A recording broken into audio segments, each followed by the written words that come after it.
করছিস? সত্যি? আরে তুমি চলে এসছো, তুমি এত লেট করছিলে যার জন্য আমি রাহুলকে ডেকে নিলাম। কে এটা? আরে এটা তো রাহুল, আমার বেস্ট ফ্রেন্ড, ছোট্টবেলাকার বন্ধু।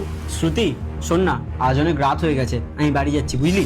আচ্ছা ঠিক আছে, তুই তাহলে সাবধানে যা, আর কাল কিন্তু টাইম মতো চলে আসিস। একদম, গুড নাইট। Good night. আরে দাঁড়িয়ে আছো কেন? ব্যাগটা দাও। আরে দাও।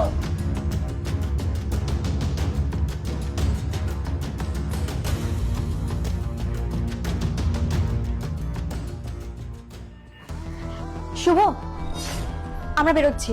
কোথায় যাচ্ছ? মুভি দেখতে যাচ্ছি। মুভি দেখতে যাচ্ছ? আমাকে তো বললে না। আসলে তুমি তো অনেক বিজি আছো না, ওই জন্য তোমাকে আর বললাম না। তুমি কাজ করো, আমরা মুভি দেখে আসছি রাত্রে। এক কাজ করো, আমার কাজ হয়ে গেছে, আমিও যাচ্ছি, চলো। আরে না না, তোমাকে আর যেতে হবে না। তুমি গেলে আর এক্সট্রা ঝামেলা, আবার টিকিট কাটতে হবে, এই সেই। থাক না, অন্যদিন আমরা আলাদা করে যাব। আমরা এখন যাই। আর শোনো না, আমার ফিরতে অনেকটা লেট হয়ে যাবে। তুমি এক কাজ করো, ডিনার করে শুয়ে পড়ো, আমি এখন আসছি। চল রাহুল।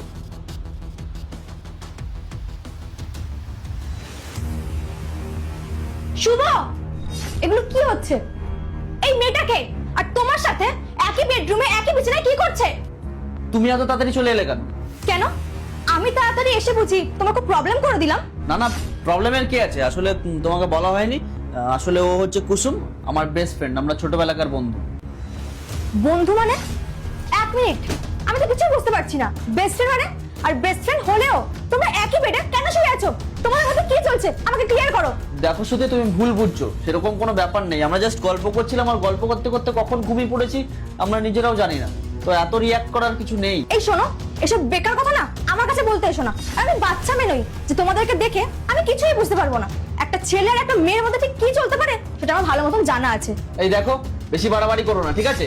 আমাদের মধ্যে তেমন কোনো সম্পর্কই নেই, আমরা জাস্ট বেস্ট ফ্রেন্ড, আর কিছুই না। এই শোনো, বাড়াবাড়িটা আমি করছি না, বাড়াবাড়ি করছো তুমি। তোমার লজ্জা লাগছে না? একটা মেয়ের সাথে তুমি একই বিছানায় ঘুমিয়েছিলে।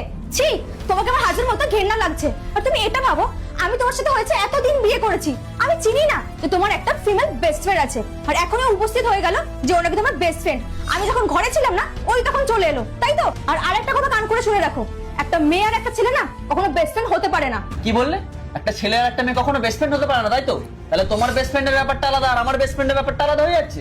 তুমি আমার বেস্ট ফ্রেন্ডের সাথে না তোমার এই অসভ্য মেয়েটা তুলনা করো না। আর ওকে দেখেই বোঝা যাচ্ছে ওর ক্যারেক্টারটা ঠিক কিরকম। আর এইসব কথা আমার কাছে বলতে এসো না, আমার যা দেখার ছিল আমি নিজের চোখে দেখে ফেলেছি। তুমি তো তোমার বেস্ট ফ্রেন্ডের সাথে এখন মুভি দেখতে গেছিলে, আমি কি করে বুঝবো যে তুমি মুভি দেখতে গেছিলে নাকি অন্য কিছু করতে গেছিলে অন্য কোথাও? দেখো শুভ, মুখটা সামলে কথা বলো। আর ওটা না আমার বেস্ট ফ্রেন্ড হয়, ও আমার খুব ভালো বন্ধু, ও ছোটবেলাকার বন্ধু আমার। আর তুই এই মেয়েটার জন্য আমার সাথে ঝামেলা করছো?